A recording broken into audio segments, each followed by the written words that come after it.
Hello and welcome back, folks. Oops, I'm going to get that out of the way.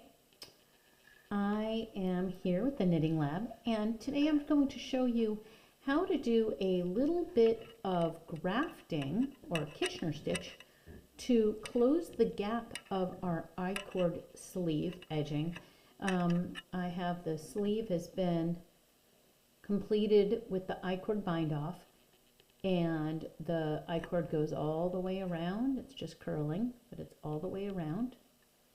And when I finished, I put the remaining 3 live stitches, because you bind off until you have 3 stitches left. I put the remaining 3 live stitches on a little stitch marker, and so now I've taken them off and moved them onto a needle with the point on the right hand side.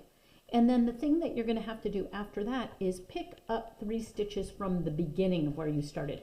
I had in an earlier video had you keep the cast on stitches on a removable marker. I used that guy. But what I found is when you're looking at that edging, the cast on stitches are really, I'm going to grab this guy. The cast on stitches end up being at the very, very edge like this of the I-cord.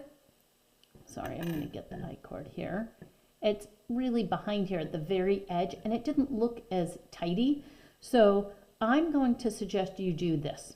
I want you to go to the edge where you have to pick up stitches, and I'm going to have you turn it around so you could see in the direction you worked those 3 stitches of the cord. Here's the first one, V, here's the second one, and then curving around, there's the third. Those were the 3 stitches. What I just did then, with that side facing you, like this, let's let it focus, is I went ahead and picked up, good grief, there we go. I went ahead and picked up the left leg of the stitch, not the right, and I'll explain that. So right now I have 1 leg of each of those 3 I-cord stitches. I have the left leg of the V, here, here, and here, on this needle. So now I have 2 sets of stitches, and when I hold them together,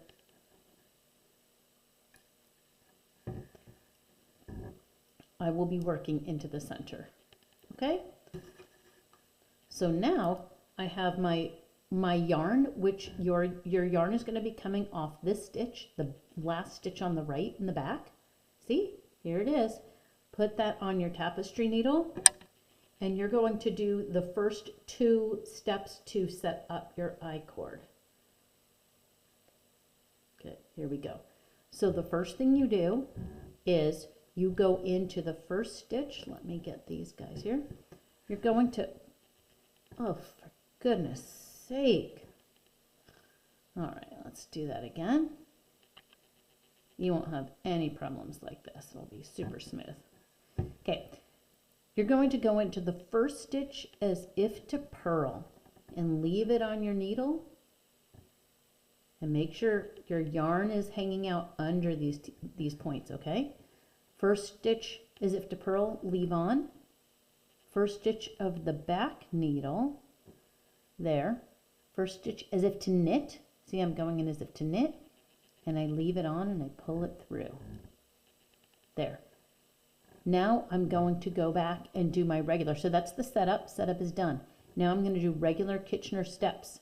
I go in the first stitch as if to knit, and it comes off the needle.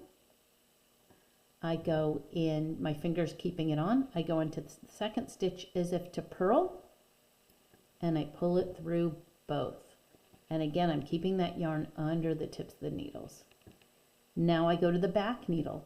I go into the first stitch of the back as if to purl, take it off,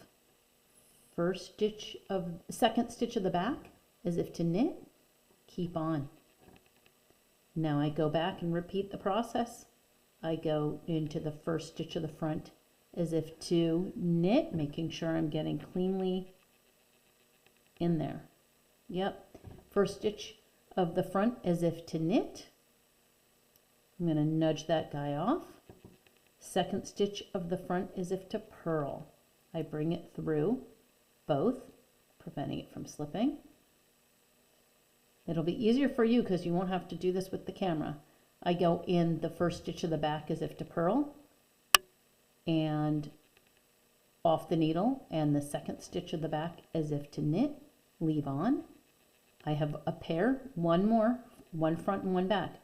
I go into the front as if to knit, comes off. I go into the back as if to purl, comes off. I pull it through. And now the tension's not going to be perfect right now, and I will take I like to use the tapestry needle to kind of pull on these guys and just kind of finesse things into shape. It might not look exactly seamless to you, and that's okay. This is going to be under your arm, okay? This is the sleeve, and this is going to hang out right under your arm and probably curl a little bit. And what you'll find is maybe one of the stitches or two is a little bit looser. So you're just going to take your tapestry needle and try to even out the tension a little bit. That's my yarn, I'm working end. And I'll pull on this a little bit to fix the tension. But when you're done, it will be connected. And if you look at it from this end, or from this end, it's going to look pretty good. Here is the I-cord. This is the join done. Okay? So give it a shot, and you'll finish your sleeve. Bye-bye.